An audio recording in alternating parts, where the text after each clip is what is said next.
cid kasta oo ku fikiraysa inay halis geliso amniga, midnimada iyo madax bannaanida Jamhuuriyadda Federaalka Soomaaliya. Dhulkanna waxaa ilaalinaya ciidan qaran oo leh caqiido difaac. Kuwa kastoo shirarkooda jiraa'id ku sheegan jiray in al-shabaab dalka ay qabsanayaan, ciidanka Soomaaliyana ay maaragtay aysan difaaci karin dalka. Fikirka guracan iyo kooxaha xambaaray ee aaminay geesiyaasha ciidamada qaranka Soomaaliya ee kumaandoosta danab xoogga dalka Soomaaliyeed iyo ciidamada ammaanka Jubbaland. Bismillahir Rahmaanir Rahiim. وقل جاء الحق وزهق الباطل إن الباطل كان زهوقا.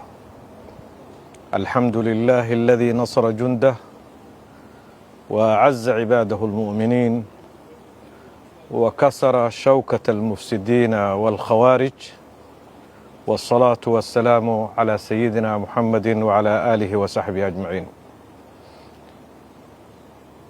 عاوي وأي تاريخ ذو تهي لحي لباتنك بيش جنايو 2026 كنا بيغان تضبط شعبان كورن 447 waxaan halkaan ummadda Soomaaliyeed kula wadaagaynaa shirkan jiraa'id annagoo taagan meel awood iyo kalsooni leh, annagoo si cad uga dhawaaqayna guul taariikhi ah oo ay gaareen ciidamada xoogga dalka Soomaaliyeed oo ay garab siinayaan saaxiibadooda caalamka kadib dagaal adag oo xiriir ah oo socday in ka badan 2 toddobaad, kuwaasoo lagula jiray kooxaha khawaarijta ee gabaadka ka dhiganayay deegaanka Jabad Godane ee dhaca bariga Xawaaley ee gobolka Shabeellada Dhexe. Ilaahay fadligiis iyo geesinimada ciidankeena dartood waxaa la burburiyey lana cirib tiray kooxahaas argagixisada ah ee duulaanka soo qaaday, waxaana halkaas lagu dilay muddadii 2 toddobaad ahayd ee dagaalku socday tiro u dhaxaysa 120 ilaa 150, ayadoo maanta oo kaliya dagaalkii ahaa xalay bilowday ilaa galabtay casarliiqii socday lagu dilay 50 ka mid ah maleeshiyaadkaas oo ay ku jiraan 6 ka mid ah hogaamiyaashoodii ugu waaweynaa ee dagaalku hogaaminayay, halka in ka badan 200 oo kale oo kooxaha khawaarijtaana ay ku dhaawacmeen muddadii dagaalkaasi socday. tani waxay ahayd runtii darbaaxo culus oo burburisay qorshahoodii iyo riyooyinkoodii fidsashada, dhul fidsashada iyo inay hawaystaan inay qabsadaan dhulkan deegaamadan istaraatiijiga ah. waxaa laga warqabaa in kooxahan ay ku faanayeen toddobaadyadii la soo dhaafay si kibira u sheeganayeen inay qabsan karaan deegaanada Jabad Godane una sii gudbi karaan ilaa xeebta Warshiiq. haddaba waxaan si cad u niri oo ciidanka xoogga iyo dawladda Soomaaliya ay u yiraahdeen dalkani inuu leeyahay rag iyo gabdho uniformka u labistay si ay u difaacaan. dhulkanna waxaa ilaalinaya ciidan qaran oo leh caqiido difaac, midnimo, dawladdooduna ay garab taagan tahay. guusha maanta la gaaray ma aha oo kaliya mid military ama loo fasiran karo inay military kaliya tahay, balse waxay fariin digniin u tahay oo loo dirayaa cid kasta oo ku fikiraysa inay halis geliso amniga, midnimada iyo madax bannaanida Jamhuuriyadda Federaalka Soomaaliya. iyo sidoo kale cid kastoo u riyaaqaysa, cid kastoo niyadda ka jeclayd, kuwa kastoo shirarkooda jiraa'id ku sheegan jiray in al-shabaab dalka ay qabsanayaan, ciidanka Soomaaliyana ay maaragtay aysan difaaci karin dalka. cid kastoo sidaas aaminsaneed maanta waxaa u caddaatay si ka duwan taas. meel ammaan ah uma jiri doonto kooxaha argixisada, fowdo inay dalka Soomaaliya qaraxyo iyo dhibaato ay ku sababaan ama dib ugu celiyaan dhibaatadii la soo marayna loo dulqaadan maayo, lamana joojin doono dagaalka ilaa gabi ahaanba laga cirib tiro fikirka guracan iyo kooxaha xambaaray ee aaminay. waxaa sidoo kale aan rabaa inaan halkan uga hambaliyeeyo geesiyaasha ciidamada qaranka Soomaaliya ee kumaandoosta danab xoogga dalka Soomaaliyeed iyo ciidamada ammaanka Jubbaland oo ayaguna toddobaadkan 10 adag u dhigay kooxaha khawaarijta magaalada jasiiradda ee Kudhaa.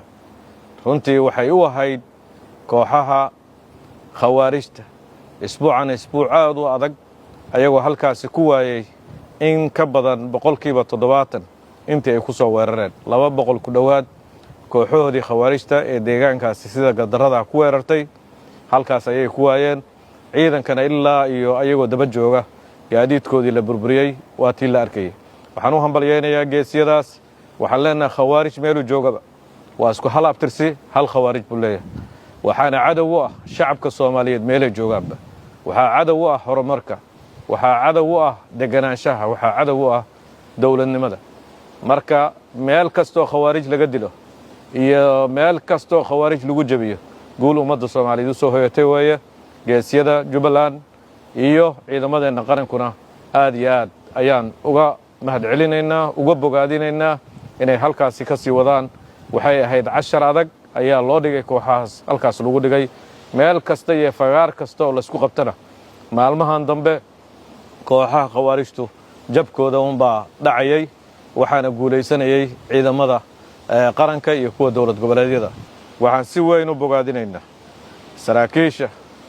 saraakiil xigeenada iyo askarta geesiyaasha ah ee ciidamada xoogga dalka Soomaaliyeed kuwaasoo mar kale cadeeyay inay yihiin gaashaanka iyo seefta ummadda Soomaaliyeed.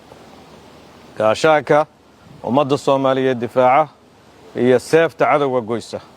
waxaan u tacsiyeynayaa oo ilaahay shahiidnimadooda inuu ku aqbalaan u weydiinayaa geesiyaashii naftooda ku horay muddadii dagaalka xaqa ah lagula jiray kooxahaas. waxaan alla uga baryayaa caafimaad degdeg inuu siiyo inta dhaawac ku noqotay. waxaan shacabka Soomaaliyeed u xaqiijinaynaa in howlgalladu ay sii socon doonaan, maalmaha argagixisaduna ay noqon doonaan kuwa sii tirsamaya, guushuna ay naga xigto waqti koobanun. gacanta dawladdu way adag tahay, go'aankeedu ma ahan mid jilicsan. marka argagixisada lala hadlayo guushuna waa tallaabo sugan oo loo qaaday dib u soo celinta amniga dalka iyo in lagu baahiyo haybadda dawladnimada guud ahaan geyiga Soomaaliya. waxaan mar labaad rabaa inaan halkan iyadana uga mahadceliyo saaxiibada caalamka ee Soomaaliya caawiya ee Mareykanka ay ugu horeeyaan iyo saaxiibadan Turkiga oo ciidankeena la garab taagnaa garab istaag fiican la garab istaagay. waxaan leenahay ciidamada qalabka sida meel kastoo ay joogaan iyo dadka Soomaaliyeedba khawaarijtii waa sii jabayaan, khawaarijtii waa sii dabaxun yihiin. waxaan si gaar ah rabaa inaan ula hadlo gobolka Shabeellada Dhexe oo ayaamihii dambe khawaarijtu iska dhaadhacsiisay inay guula ka soo hooyin karaan. waxaa bilaabatay maantay iyo wargaadhi dagaalkii dhowr isbuuc ka hor wargaadhi kooxahaas lagu jabiyey iyo kii Masaajid Cali Gaduud. waxaa bilaabatay maalmihii qaraaraa ee kooxahaasi. waxaa bilowday jabkii kooxahaasi.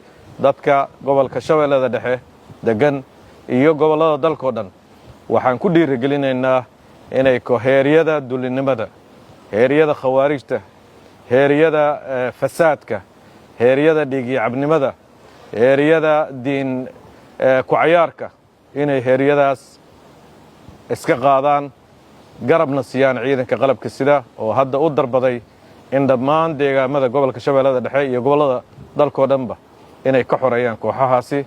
ilaahay ayaa ku mahadsan guusha. waxaanan leenahay ciidankeennu horay u socdaa. waxaanan hadda xaqiijinaynaa in berri la soo bandhigi doono kooxahaasi meydadkoodii iyo waxyaalihii ay ka tageen maadaama dagaalku caaway maqribkii la isku gaaray.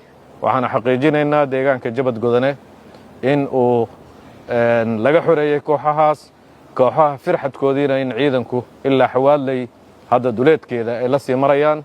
subaxiina insha Allah aan rajaynayno in halkaas meediyaha iyo kulliya la tago lana dul istaago khasaarihii kooxaas gaaray aad iyo aad baa u mahadsantihiin